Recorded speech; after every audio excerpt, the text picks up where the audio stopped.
O médico cirurgião pediatra e deputado federal Zacarias Calil fez nova visita e consulta a gêmeas siamesas ligadas pelo abdômen, Valentina e Eloá, de 7 meses, que vieram do interior de São Paulo em busca de cirurgia de separação.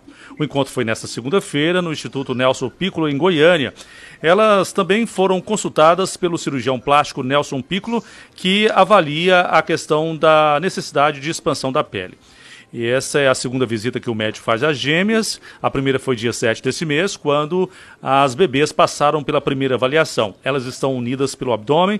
Esse é o segundo caso de siamês do Dr. Zacarias só neste ano. Ele que tem no currículo muita experiência, mais de 20 intervenções, e está ao vivo com a gente. Boa tarde, doutor Zacarias. Boa tarde, Cipriano. Boa tarde, Rosana. Boa tarde. Prazer estar com vocês aí. Prazer nosso. Doutor, essa cirurgia, ela é complexa? Qual o nível de complexidade se comparada às demais que o senhor já realizou? Então, ela é uma cirurgia muito complexa, né? Primeiro, por se tratar de gêmeos siameses, né? E segundo, que eu peguei os exames aqui agora, o laudo, e durante essa semana eu não tinha, assim, atentado para o fato de que naquele momento o fígado era um bloco só, né? Aquela imagem, naquele momento, ela não apareceu na tomografia computadorizada. Não é que não apareceu, foi um exame rápido, né? E agora demoraram algum tempo para analisar tudo, e agora veio como que o fígado é um bloco. Então nós vamos ter que separar o fígado, vamos ter que separar a parte intestinal, a genitália. E o grande problema aí é a falta de pele. Não tem pele mesmo, então nós vamos ter que colocar os expansores, né, e esticar criar essa pele, né, para que a gente possa fazer o fechamento. Porque na realidade elas estão de frente uma para a outra. Você olha assim, aparentemente está de frente, só que é meio oblíquo uma delas, né, a Eloá, ela fica oblíqua em relação a Valentina. Então isso aí chama atenção. E aí a gente tem que preparar de que maneira nós vamos introduzir esses expansores de silicone. Doutor Zacarias, então, a gente sempre quando a gente fala sobre mais um caso de gêmeas siamesas, parece que o senhor sempre demonstra grande preocupação com essa questão da pele. É o grande desafio desse tipo de cirurgia? E dessa em especial? Sim, a maioria sim. Né, porque outros desafios que a gente tem quando às vezes o coração, né, tem essas malformações, e principalmente quando eles são unidos pelo tórax e abdômen. Então às vezes na parte de baixo ali da base do coração existe uma malformação ali. Eu já tive surpresa em relação a isso na cirurgia, que não foi detectada através de exames, né? Mas tudo bem, mas a pele é fundamental. Se você não tiver pele, as estruturas ficam expostas, entendeu? Isso aí é um meio de contaminação terrível. E às vezes você coloca uma tela, alguma coisa, você pode até colocar a tela, mas você tem que ter um suporte em cima da pele, né? Da tela, e senão ela não fecha. Isso aí é um problema muito sério, então eles não sobrevivem em relação a isso. Doutor, e como eles são pequenininhos, né? As meninas têm mais chance do que os homens. É mesmo? Doutor, o senhor imagina... Elas são mais resistentes, né? E a mulher, ela geralmente tem mais tecido do que os meninos. Então é um fator interessante.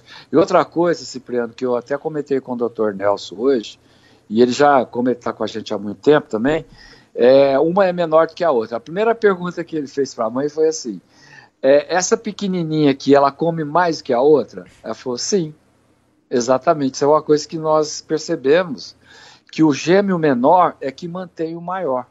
Então ele se alimenta com maior quantidade de alimento e o outro menos.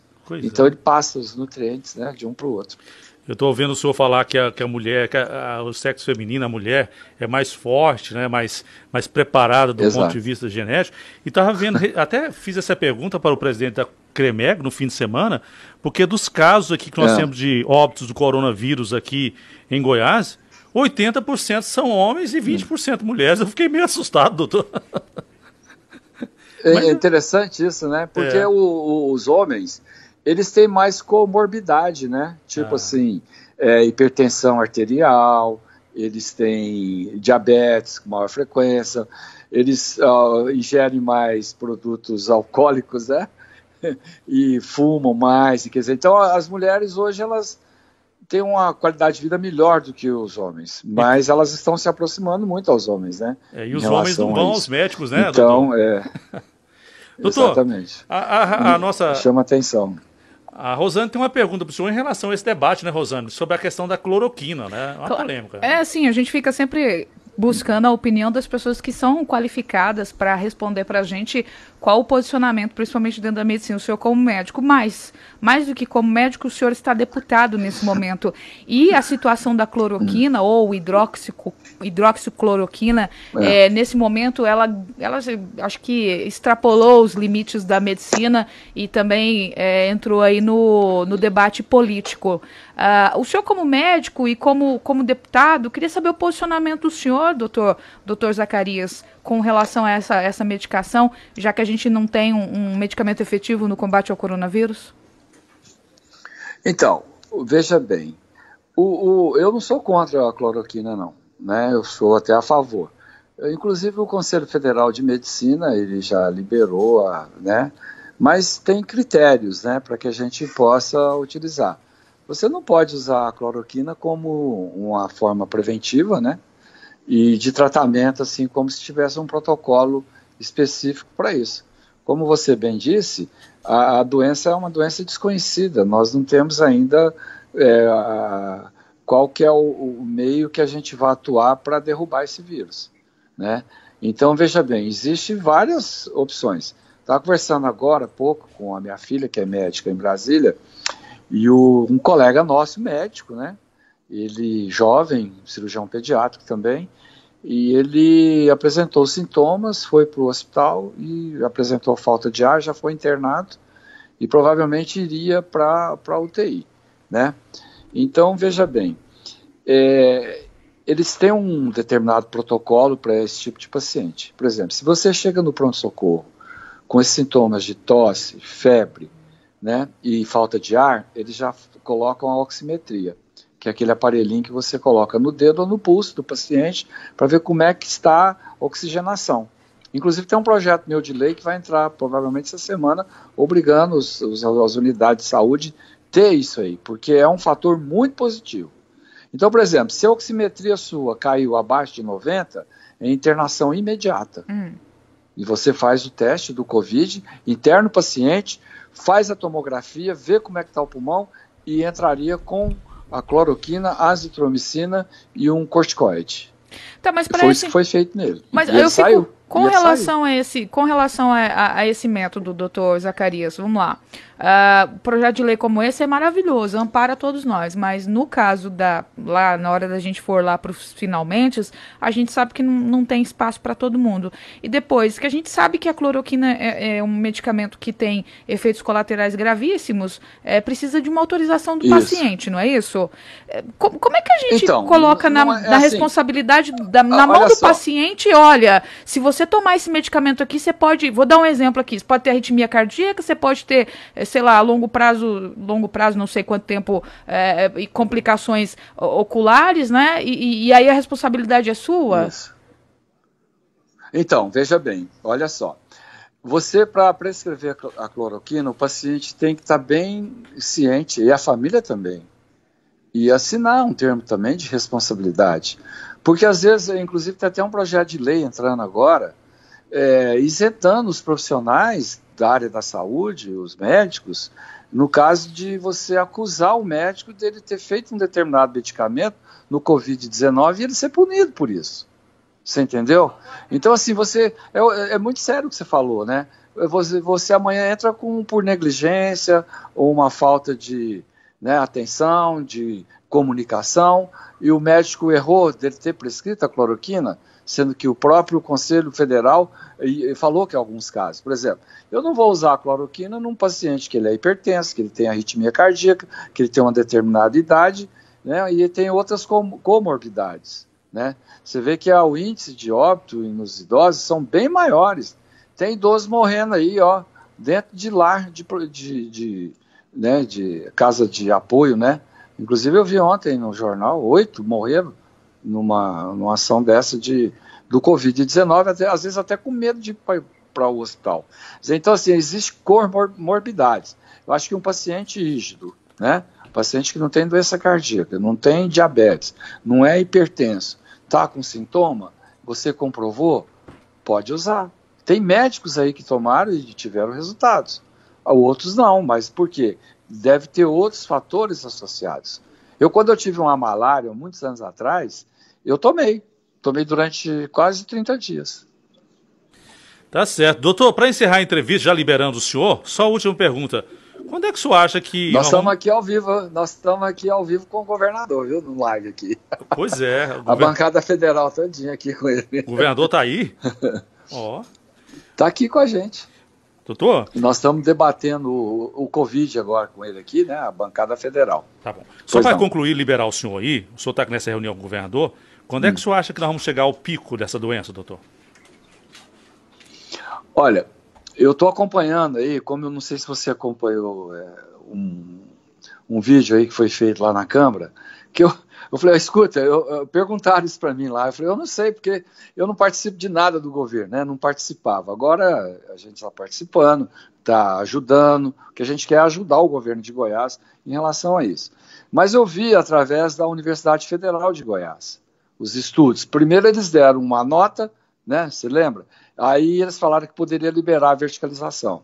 Aí na sexta-feira, ou no sábado, parece, lançaram outra nota dizendo que não pode, porque o pico maior vem aí nesses próximos 15 dias.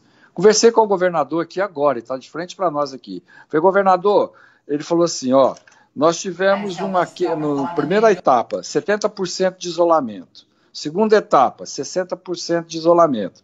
Na terceira etapa, nós estamos abaixo de 37%. Eu falei, quantos óbitos ocorreram nessa etapa que o senhor está falando agora?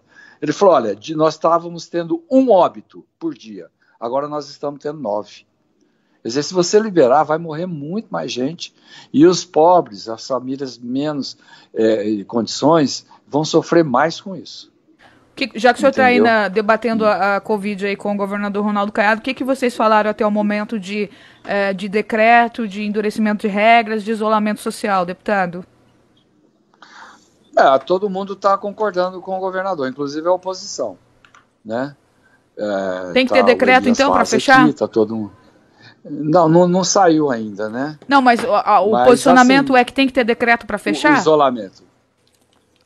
Não, nós temos assim, o isolamento, né? O isolamento social mesmo, manter o isolamento maior, aumentar o isolamento. É isso que a gente precisa, né? Inclusive eu falei do Araguaia, Rio Araguaia, porque agora vem aí é o nosso patrimônio, né?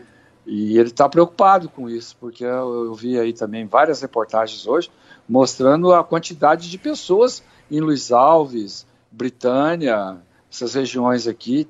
O prefeito de lá ligou para ele e falou, tem mais de 300 canoas aqui, rodando o rio. Então, o isolamento existe dentro de Goiânia e fora de Goiânia não pode existir. Então, isso é muito sério. E outra coisa, Rosana, sabe qual que é o maior problema que o governador está preocupado? Qual? É com a BR-153, Maranhão e o Pará, que esses caminhoneiros passam diretamente por aqui, por Goiás. Você entendeu? E eles podem sim ser transmissores. Então, é uma medida que tem que sim, né, que ser tomada. Agora ele está estudando um meio, né, de você também não prejudicar tanto a economia. A Magda Mofato está aqui, aqui falando com a gente. Ela falou que já demitiu mais de 2.000 funcionários lá em Caldas Novas, né, que ela é uma empresária do ramo hoteleiro. E preocupada, e ela falou, mas essas são medidas que nós temos que tomar, infelizmente. Quer dizer, então, é melhor a gente, porque o estado de Goiás, ele não tem capacidade para suportar o número de pacientes contaminados. O governador foi claro com isso aqui. Então, o colapso de saúde que ele fala, que a gente entende e concorda, é o colapso de saúde. Você não vai ter aonde internar os pacientes. Não vai ter, porque se aumentar a quantidade, vai ser uma coisa catastrófica no estado, né? E, por exemplo, se você está lá na cidade do interior aí você tem 2, 3 casos lá e precisa de UTI, como é que faz? Os pacientes vão ser internados aonde lá? A 800, 600 quilômetros de Goiânia, né? Então esse é o colapso de saúde que ele está esclarecendo para a população. Doutor Zacarias. Então, eu acho que é uma medida. Muito obrigado, senhor. Uma boa reunião. Tá? Uma boa reunião aí com o governador. Boas ordens. E vamos nos falando, tá bom? Um abraço. Tá. Obrigado aí pelo apoio. Obrigada, doutor Zacarias Calil. Doutor Zacarias, que é médico, pediatra, é deputado federal e está agora nessa situação, junto com toda a bancada goiana, debatendo o coronavírus. Obviamente que está todo mundo nesse momento buscando as melhores alternativas para sair dessa pandemia e tentando de alguma forma, Marcos Cipriano, na medida do possível, equilibrar as necessidades econômicas dos estados e municípios com a importância que a gente sabe que tem uma vida, que não tem mais nada importante que isso.